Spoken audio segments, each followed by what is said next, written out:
अयान जिशान के सुझाव से राज़ी हो गया। उसी रात दोनों ने मिलकर बेरी के पेड़ के नीचे गड्ढा खोदा और उस गड्ढे में सारा धन दबा दिया। दोनों में यह भी निश्चय हुआ कि जब भी किसी को धन की ज़रूरत होगी तो दोनों इकट्ठे ही जाकर गड्ढा खोदेंगे। दोनों अब निश्चित होकर अपने अपने घर चले जाते हैं। जिशान के मन में एक दिन लालच आ गया, क्यों ना सारा धन अकेला मैं ही रख लूं। उसी लालच में पड़कर उसने उसी रात बेरी के पेड़ के नीचे गड़े हुए धन को निकालकर अपने घर के पीछे दूसरी जगह गाड़ दिया। कुछ दिन बाद अयान को कुछ रुपयों की ज़रूरत पड़ी। शर्त के अनुसार वह जिशान के पास गया और बोला, जिशान, मुझे कुछ रुपयों की ज़रूरत है। चलो आज रात जब सब सो जाएंगे तो हम बेरी के पेड़ के नीचे का गड्ढा खोदकर उसमें से धन निकाल लेंगे।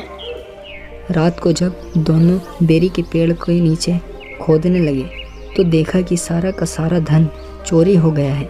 यह देखते ही अयान के चेहरे पर हवाइयाँ उड़ने लगती हैं और वह सिर पकड़कर बैठ जाता है।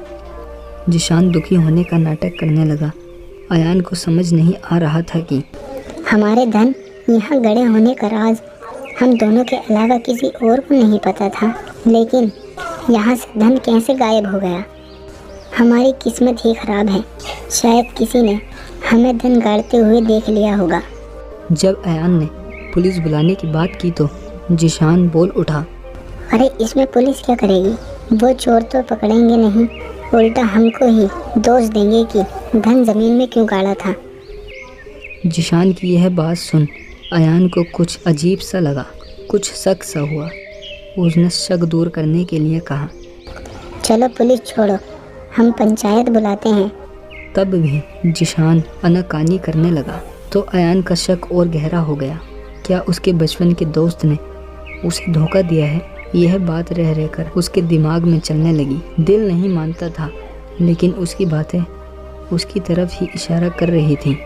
अगले दिन सुबह होते ही अयान ने पंचायत बुला ली। पंचायत के सदस्य ने पूरी बात सुनी और समझी। उन्होंने अयान और जिशान को अकेले में ले जाकर पूछा भी, लेकिन दोनों ने धन की चोरी के बारे में इनकार कर दिया। पंचायत भी हैरान थी कि जब उन दोनों के अलावा किसी को इस धन के बारे में नहीं पता था तो चोरी किसने की है। कुछ सोचने और देखने के बाद पंचायत ने यह तय किया कि क्यों न चलकर उस जगह को देखा जाए जहां धन गाड़ा गया था। पंचायत वाले उस पेड़ की तरफ चल दिए। अरे देखो जिशान कहाँ चला गया। तब सब पंच और गांव वाले रुक गए, जिशान की राह देखने लग गए। कुछ लोग उसके घर की तरफ भी गए, लेकिन जिशान का कुछ पता नहीं था। गांव भर में जिशान को ढूंढा जाने लगा, वह कहीं नहीं मिल रहा था। सब हैरान थे कि अचानक जिशान कहाँ चला गया है। यह हंगामा चलते 3 घंटे बीत गए। तभी जिशान सामने आता है तो सब उसे देखने लग जाते हैं। जब उससे पूछा तो बोला कि दूसरे गांव से उसका एक दोस्त था जिसे वह अड्डे तक छोड़ने गया था। उसकी बात सुन पंचायत और बाकी गांव वाले भी आपस में खुसर पुसर करने लगे। खैर सब फिर बेरी के पेड़ की तरफ चल दिए। वहां पहुंचकर पंचायत के सदस्य ने जगह को अच्छी तरह से देखा। किसी की समझ में नहीं आ रहा था कि आखिर ऐसी जगह जहां सारा दिन लोगों की भीड़ लगी रहती है वहां कौन गड्ढा खोद सकता है। अगर खुदाई रात को हुई हो तो किसी और को पता कैसे चले कि यहाँ धन गाड़ा गया है। सोचते समझते हुए सरपंच के मुंह से निकल गया, आखिर धन कौन चुरा सकता है। तभी बेर के पेड़ पर बैठे एक तोते ने जोर से कहा, अयान चोर है। तोते की आवाज़ सुनते ही सब ऊपर बैठे तोते की तरफ देखने लगे। पंचायत के सदस्य ने फिर पूछा, चोर कौन है। तोते ने फिर जवाब दिया, चोर अयान है। तोते की बात सुनकर अयान हैरान हो गया। वह हैरान खड़ा तोते को देख रहा था। तभी सरपंच उसके पास पहुंचा।